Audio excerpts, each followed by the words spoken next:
फ़ौज में थे, वहाँ से रिटायरमेंट लेकर के और आपने ये सोचा कि मैं खेती बाड़ी करूँ और इस प्रकार की खेती बाड़ी अलग तरीके की, तो ये कैसे का क्या आपने सोच के सब कुछ किया सर? कोई भी अपने बच्चों को किसान नहीं बनाना चाहता है। इवन किसान का बेटा हो या किसी का बेटा हो, नेता का बेटा नेता बनना चाहता है, डॉक्टर का बेटा डॉक्टर बनाना चाहते हैं, लेकिन मैं अपने बेटे को किसान बनाना चाहता हूँ। प्राकृतिक जीवन अगर जीना चाहते हैं तो वो अपना एक्सपीरियंस कर सकते हैं। उनको यहाँ देसी रहन सहन, खान पान और एक फार्म की लाइफ, एक फार्मर पूरी दिन में डेली लाइफ उसकी कैसी होती है, सुबह दूध निकालने से लेके शाम तक, तो वो एक्सपीरियंस कर सकता है, एंजॉय कर सकता है। तो कोई भी अपने बच्चों को किसान नहीं बनाना चाहता है। इवन किसान का बेटा हो या किसी का बेटा हो, नेता का बेटा नेता बनना चाहता है, डॉक्टर का बेटा डॉक्टर बनाना चाहते हैं, लेकिन मैं अपने बेटे को किसान बनाना चाहता हूँ। अभी से वो सेकंड क्लास में है कि भी बेटा तेरे को एग्रीकल्चर पे रिसर्च करना है, और चाहे सीड में रिसर्च हो, चाहे हॉर्टिकल्चर में रिसर्च हो, चाहे तू एग्रीकल्चर साइंटिस्ट बन जा, ताकि मेरी जो मेहनत है उस मेहनत से और किसानों का भला हो सके, आने वाली जनरेशन का एग्रीकल्चर में क्या कुछ भला हो सकता है। नमस्कार, आप देख रहे हैं द इंक न्यूज़ और मैं पिलानी में आज मौजूद हूँ।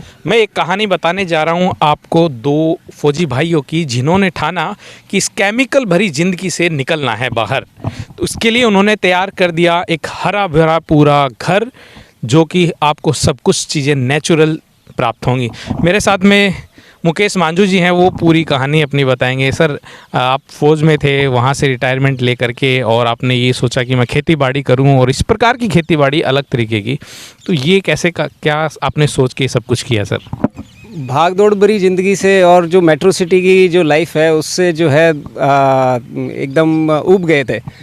तो वापस जो है अपनी जड़ों की और रूट्स की ओर लौटना था, और अपने मदर नेचर के पास में, उनके बीच में, उनके साथ में रहने का। और कोरोना ने हमें और ज़्यादा उस चीज़ को रियलाइज़ कराया कि मदर नेचर का कितना इम्पोर्टेंस है। तो ऑर्गेनिक फार्मिंग का जो है कंसेप्ट हमारे दिमाग में आया कि खुद शुद्ध खाना है और बाकियों को भी खिलाना है। तो इसके लिए ये जो है स्टार्ट किया।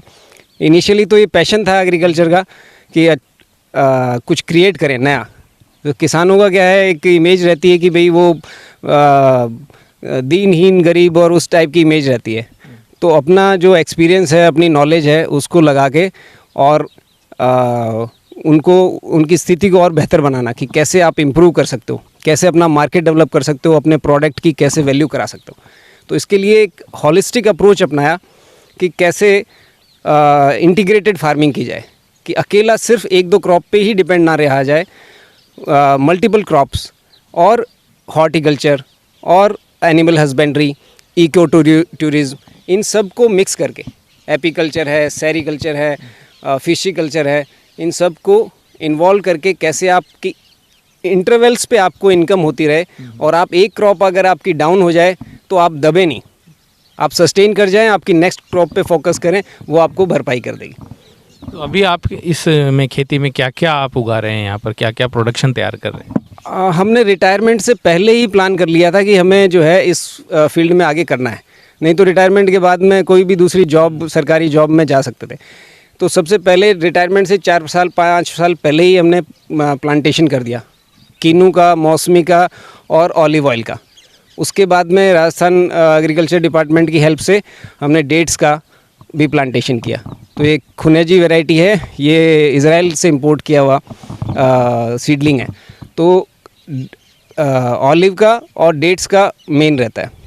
उसके बाद में ये आप पीछे देख रहे हैं झाड़ियाँ हैं, 4-5 वैरायटी की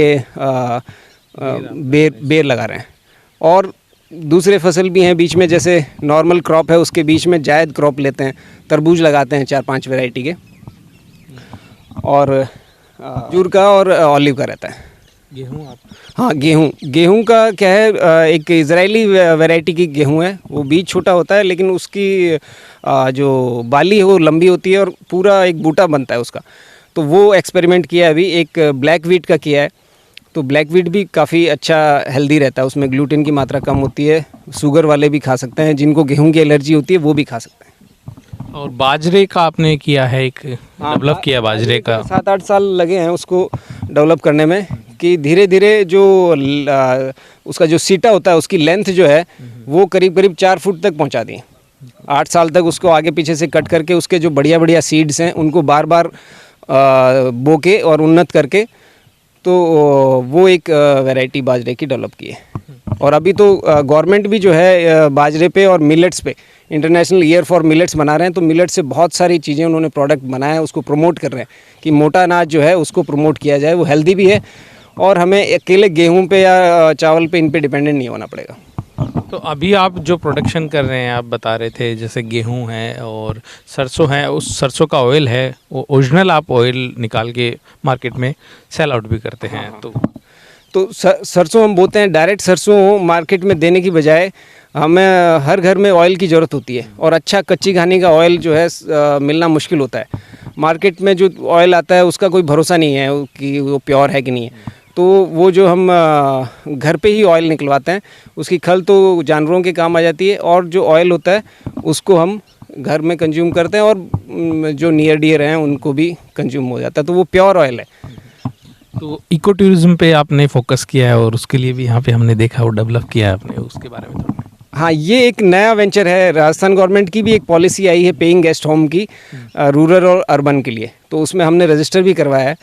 तो हमारा एरिया तो ये अर्बन में आया है और हमने ऑलिव के बीच में थार ऑलिव कॉटेज बनाया है, ताकि जो कोई हमारा भाई और जो कुछ इच्छुक हैं वो लोग अगर फार्म स्टे का लुत्फ़ उठाना चाहते हैं और मदर नेचर के गोद में आना चाहते हैं, तो ये जीवन अगर जीना चाहे तो यहाँ पर प्राकृतिक जीवन अगर जीना चाहते हैं तो वो अपना एक्सपीरियंस कर सकते हैं। उनको यहाँ देसी रहन सहन, खान पान और एक फार्म की लाइफ, एक फार्मर पूरी दिन में डेली लाइफ उसकी कैसी होती है, सुबह दूध निकालने से लेके शाम तक, तो वो एक्सपीरियंस कर सकता है, एंजॉय कर सकता है। तो जो यहाँ स्टे करेंगे उनको आप जो खाने पीने का जो सारा सामान वो पूरा देसी रहेगा, यहाँ का रहेगा प्रोडक्ट? पूरा देसी रहेगा और पूरा फ्री रहेगा। जो जैसे तरबूज लगे हुए हैं तो उनके कोई कॉस्ट नहीं है, वो आराम से अपना बैठ के खा सकते हैं। मौसमी लगे हुए हैं तो वो कोई भी फल फ्रूट खा सकते हैं। दूध, दही, मक्खन और जो भी फल सब्जियां खेत में लगी हुई हैं वो उनके लिए फ्री है। तो एकदम देसी खाना खाने के लिए और केमिकल से रहित आप अगर फ्रूट्स वगैरह भी खाना चाहते हो तो यहाँ पर आप स्टे भी कर सकते हो। इन्होंने जो इको टूरिज्म इन्होंने स्टार्ट किया है, मैं नीचे इनके नंबर मेंशन कर रहा हूँ, इनसे आप डायरेक्ट संपर्क भी कर सकते हैं। तो आपने मछली पालन भी किया है यहाँ पर साथ में, और मधुमक्खी पालन भी आप लोग कर रहे हैं, और मुर्गी पालन भी है। कड़कनाथ वैरायटी की देसी मुर्गी हैं। तो देसी अंडा जो होता है वो कोलेस्ट्रॉल फ्री होता है और फुल ऑफ प्रोटीन।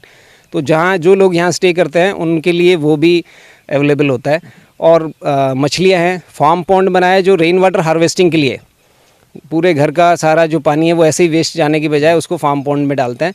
उससे खेतीबाड़ी में भी हेल्प होती है और मछली पालन भी हो जाता है। तो जो स्टे करते हैं और जिनको फ़िश खाने की इंटरेस्टेड हैं तो वो खा सकते हैं। तो ये हमारे साथ में मुकेश मांझू जी हैं जिन्होंने पूरा ये फार्म तैयार किया है, एक फार्म हाउस अपना तैयार किया है जिसमें आप रहने से लेकर खाने पीने तक की शुद्ध हवा तक यहाँ पर आपको पर्यावरण की हवा मिलेगी। ये पूरी हवा शुद्ध रहेगी, पोल्यूशन से रहित रहेगी, तो आप इसका लुत्फ़ भी उठा सकते हैं। इसके लिए इन्होंने इको टूरिज्म भी यहाँ पर शुरू किया है।